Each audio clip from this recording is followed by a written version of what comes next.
Hello students, welcome back in English class. Students, today I'm going to talk about a wonderful man and one of his wonderful saying.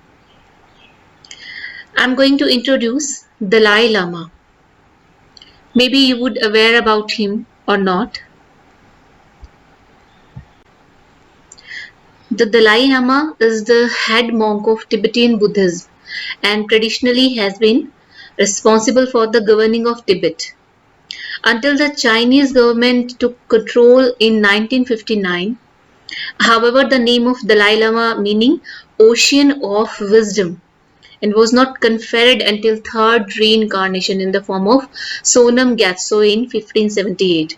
So Dalai Lama is the head of state and the spiritual leader of the Tibetan government in exile based in Dharamshala in India.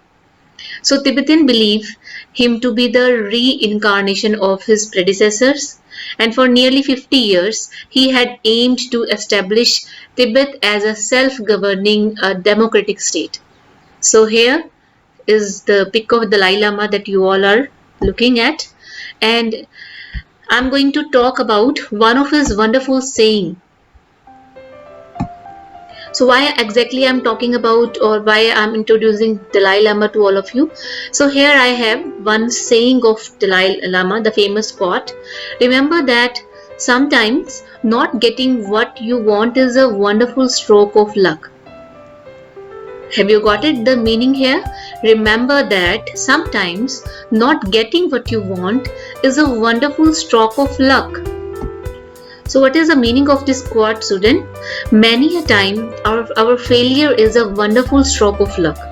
It's not because we had been inefficient that we have not gained what we actually wanted to. Rather, it happened because we deserved something better than that. So there are those moments throughout our lifetime when luck does not seem to be in our favor, and the things we want are denied to us in a very brutal way and feelings. But what if I tell you that sometimes what it seems to be bad luck is impossibility of getting what we desire? When life denies the opportunity, the life also serving so many doors, so many ways to us also. So it's kind of blessing in disguise, we can say. So here this quote of Dalai Lama, this saying of Dalai Lama is perfectly suitable, perfectly suits, perfectly matching with our chapter, The Treasure Within. As you remember, we are reading the chapter number 4, The Treasure Within, the story of Hafiz Contractor. In the last session, we have already discussed about his school life, about his childhood life, where he has described that he was not interested in maths, he was a very naughty student, he was not interested in studies at all. Full day he was just doing the pranks on others, and even he was distracting his classmates also. And today we are going to discuss the second part, and this part is really very interesting. As I have told you just now, the sayings of the Dalai Lama, that remember that sometimes not getting what you want is a wonderful stroke of luck. This quote is perfectly matching with Hafiz Contractor fate. So let's find out how. So we have to start from the part number 2. First of all, we'll start reading, and side by side I'll explain the chapter to you. So keep the book with you and start reading of part number 2. He stumbled on architecture because he knew little French and less German. He was offbeat even in the pranks that he played on others. When he found his calling, there was no looking back. So what is the meaning of stumble here? We can say stumble across, stumble on, stumble onto, or stumble upon. So all these phrases have the same meaning. To find or learn about something unexpectedly. Means you were not planned to do something, but unexpectedly or by chance you did something in the life and you got the benefit from that. So it means stumble on. So he said he stumbled on architecture. So he was not planned to do that. Just because he knew little French and less German, Then he said he was offbeat even in the pranks. Offbeat meanings unusual, or we can say unconventional, means not based on what is generally done, what is generally we all are doing, that is conventional, but he was unconventional, or we can say unusual or offbeat. So he was offbeat even in the pranks that he played on others, means his pranks were also unusual. The pranks usually the students used to do with other students, his pranks were also little offbeat, were little unusual, not matching with the others. When he found his calling, there was no looking back. So what is the meaning of found his calling? Means to discover and pursue one's true and inherent talent, inherent passion, skill, or vocation. Means what your soul wanted to do something, that is means you found out your calling. This is my calling, or that is my calling. This is my soul interest. So this is the meaning of his soul calling. So these three lines are really very important. So let's start reading of part number 2. BR, Bella Raja, how did you get into the field of architecture? So she asked from him directly that how did you get into the field of architecture? How exactly you started? So Hafiz said, in the college for architecture, nobody who had got below 80 to 85% was allowed to enter. I had only 50%. I wanted to join the army. I got my admission letter, but my aunt tore it up. Then I decided that I wanted to join the police force. My mother said, don't join the police force, just do your graduation. So I went to Jai Hind College in Bombay. There I was to either take French or German, and though I had studied French for 7 years, I did not know 7 words of French. So I took German. Then my German teacher died. The college told me that I could change the college or take French. So Hafiz gave the answer of Bella Raja on this question. He said that in the College of Architecture, you need to get 80 to 85%, whereas I have got only 50%. So it was impossible for me to take admission in the architecture college. So I planned myself to go into join the army. And I really got my admission letter also afterward when I applied for the army. So it was my plan to take part in army, and I got the admission letter, but my aunt, she tore it up, that letter, and she said you will not join the army. Then next my plan was to join the police force. Then my next plan was to join the police force, and I also applied for that also. My mother said don't join the police force, and she said to me that just do your graduation. So to do my graduation, I went to Jai Hind College in Bombay.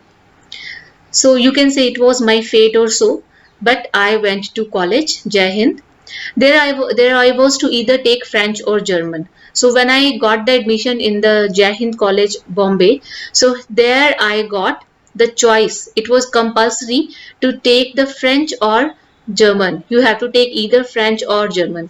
So though I had studied French for 7 years in my school, back in the school, and I did not know 7 words of the French. So I took German. So then my German teacher died suddenly, and again the problem raised up for me. The college official, the college teachers, they told me that I could change the college or take the French, because I was facing problem in reading the French. French is literally very difficult for me. So when my German teacher died, I talked to the teacher that I need a German teacher, but they said you can leave the college or you have to take the French language. So at that moment I was in a fix. I was not having any option. So by force I have to take French. So I took French at that moment. Now, who would give me admission in another college? I had got admission to Jai Hind by influence. So I thought, okay, I'll take French, and started learning French again. I learned it from my cousin. She was an architect's wife. I was going to an architect's office to learn French.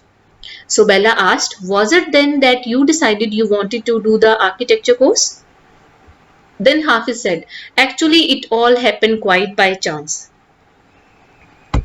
So Hafiz explained that at that moment when my German teacher died, I was in a fix. I was not having any option either to leave the college or to take the French. So I took the French language by force, and French was not my cup of tea. I was very bad in French, and I really was in the need any tutor who would teach me French. So I went to my cousin sister. She was very good in French, and she was an architect's wife. So I had started taking tuition from my sister, and she started teaching me French at those times. So Bella asked from her, was it then that you decided you wanted to do architecture? So she asked, so here your moment had come in the life when you thought you made up your mind that now I would make my career in the architecture field. So Hafiz said, actually it all happened quite by chance. In the architect's office, I saw somebody drawing a window detail. A window detail is a very advanced drawing. I told him that his drawing was wrong, that the window he had drawn would not open. He then had a bet with me, and later he found that indeed his drawing was wrong. My cousin's husband was surprised. He asked me to draw a few specific things, which I immediately did. And he asked me to design a house, and I designed a house. After that, he told me to drop everything and join architecture. So exactly what happened, he described to Bella that in the architect's office, I saw one day I used to go there to learn French from my cousin sister. So it was my daily routine task. So one day when I went to the office, somebody was in the office was drawing a window detail. So a design of window. So window detail is very advanced kind of drawing. Usually we used to draw, you students used to draw any house picture or any landscape or any mountain pic or any river pic. So landscape, these things we used to draw, or cartoon pic. But nobody draws pick of any door or any window. So he was drawing in the architect related to architecture field. He was drawing a window detail. So I told while he was drawing that window detail. So I told that person that your design is wrong. Your window would not open. So he then had a bet with me, and later we both discovered with the help of another architecture that his design was literally wrong. And at that moment my cousin's husband, he was very much surprised, he was shocked, he was wonderstruck, and he asked me to draw some more designs, some few specific designs related to architecture field, and I did so. Then he again asked me further that to design a house. Then I designed a house for him, and he was convinced, and at that moment, and he even further advised me to drop everything, to leave everything, whatever you are doing graduation, you are learning French, German, leave everything and come and jump into the architecture field. You are an inborn architecture. So he advised me, and I made up my mind. It was like destiny for me. It was like my fate that I was going somewhere else, and God has shown me at that moment my right path. So he advised me to join the architecture college. Then next scene was in my life that we went to meet the principal of the college. The principal warned me, I will allow you to take part in the entrance exams, but if you do not do well, I will not allow you to join. So I got an A plus in the entrance exam, and from that day everything was like a cakewalk. So me and my cousin's husband, we went to talk to the college, to the principal of the architecture college, and because I scored only 50% marks, and to take to take the admission in the architecture college, you have to score 80 to 85%, that I have already told you. So principal, just by taking the influence of the my cousin sister's husband, he told me, and even it was like a warning, that I will allow you to take part in the entrance exam. So you have to score 80 to 85%, but still he gave me the permission by giving a warning to me that I'm allowing you that you can take part in the entrance exam, but if you do not do well in the entrance exam, I will not allow you to take the admission in my college. Then offbeat happened that I got an A plus in the entrance exam. So I did a wonderful job there, and from that day everything was like a cakewalk. Cakewalk means, the meaning of cakewalk is an absurdly or a surprisingly easy task, means achieve or win something so easily. So it was like a cakewalk for him because it was inside him. It was his inherent talent that it was so easy for him to take admission in the architecture college, to fill that, to score very good in the entrance exam, and afterward learn everything. It was automatically, it was genetically inbuilt in him. So now from this moment his right journey started. So he said, I had never made a plan, but I knew how something looked like from the top. I had never known what a section was, but I knew if you cut a plan, what it would look like. So he said, I had never made a plan in my life. My reputation was like a bubble-like reputation. So sometime I was thinking to join the army force, or then one day I thought to join the police force, and then my mother advised me to do the graduation. Then fourthly, I started learning the German language, and then finally, as per the advice of my sister's husband, I joined my destiny. This was architecture college. So he said I had never made a plan, but I knew something like from the top, because I am now a renowned architecture. So I knew what it looks like when you become a successful person. So he said, I had never known what a section was, but I knew if you cut a plan, what it would look like. I stood first class, first throughout after that. So here my journey has been started, and I stood first every time because now it was my field, it was my cup of tea. So he said, I believe that all this understanding came from what I used to play and do during school. So later, now he explained that whatever I was doing there in the architecture college, it was nothing like that. Everything was like a cakewalk. Why exactly it was like a cakewalk for me? Because these things I used to do during my whole life, during my whole childhood, or during my whole school life. Why so? He said, I had a friend called Behram Divecha.